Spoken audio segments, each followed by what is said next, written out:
Shalom Bapak Ibu, Saudara-saudari, apa kabar semuanya? Saya berharap kita semua dalam keadaan yang baik. Mari kita mendengarkan firman Tuhan hari ini. Saya mengajak kita berdoa. Bapa di dalam surga, kami mengucap syukur Tuhan berkat kemurahan Allah dalam hidup kami. Saat ini kami mendengar firman Tuhan, berbicaralah kepada kami Roh Kudus, di dalam nama Tuhan kami Yesus Kristus. Amin. Bacaan kita hari ini, saya mengundang kita untuk melihat di dalam Injil Yohanes 18, ayat 7. Di bawah perikop Yesus ditangkap. Maka ia bertanya pula, siapakah yang kamu cari? Kata mereka, Yesus dari Nazaret. Bapak, Ibu, dan Saudara, ketika berhadapan dengan sesuatu yang membahayakan, kebanyakan orang biasanya akan menghindarinya. Benar?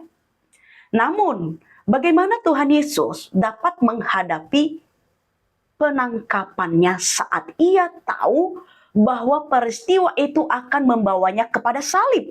Kalau kita lihat latar belakang dari peristiwa ini sangat penting untuk kita ketahui. Ini terjadi setelah perjamuan terakhir, di mana Yesus telah memberikan pengajaran terakhirnya kepada para murid-muridnya. Nah, Bapak, Ibu, dan Saudara, Yesus tahu bahwa Yudas telah pergi untuk mengkhianatinya. Ini kalau dilanjutkan di pasal berikutnya, di pasal 13 ayat 30. Dan malam itu Yesus sengaja membawa para murid ke Taman Getsemani, di seberang sungai Kidron, tempat yang biasa mereka kunjungi. Di dalam Lukas 22 ayat 39. Di sanalah Yudas datang bersama pasukan gabungan penjaga bait Allah atau mereka yang diutus oleh imam-imam Yahudi dan para prajurit Romawi, tanda betapa seriusnya ancaman terhadap Yesus di mata penguasa agama dan politik ketika itu. Bapak, Ibu, dan Saudara, namun yang mengejutkan bukanlah jumlah musuh, melainkan respons Yesus ketika ditanya. Di ayat 7 yang sudah kita baca. Siapakah yang kamu cari? Ia menjawab, akulah dia.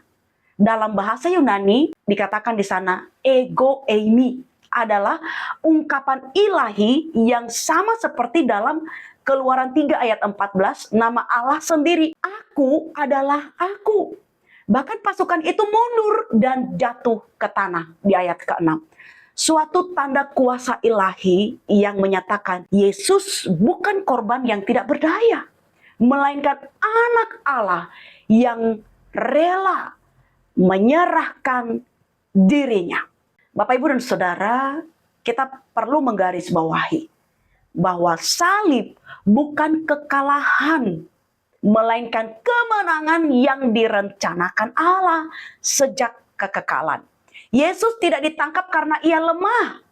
Ia memilih taat sampai mati. Filipi 2 ayat 8. Ia menolak menggunakan kuasanya, bukan karena ketakutan, tetapi karena kasih dan kesetiaannya pada misi penebusan.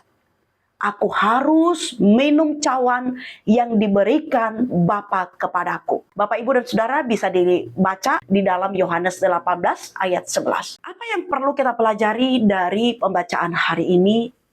Yang pertama, yang kita tahu bahwa Allah tetap berdaulat bahkan di tengah krisis tergelap sekalipun.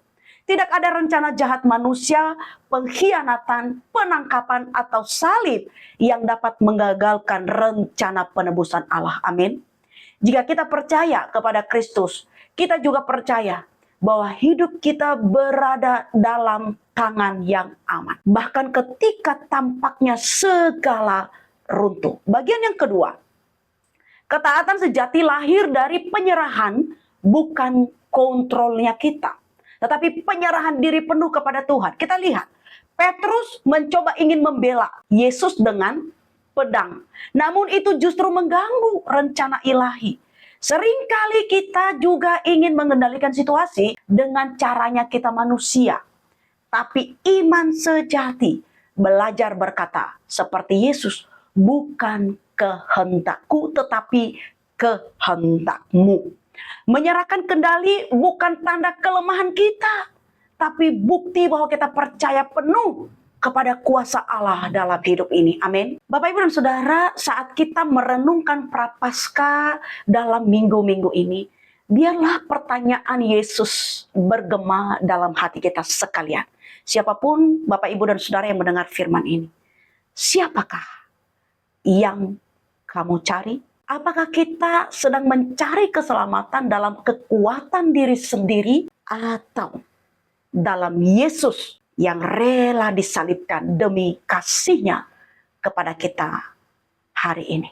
Kiranya Tuhan memberkati. Shalom, mari kita berdoa. Bapa, terima kasih.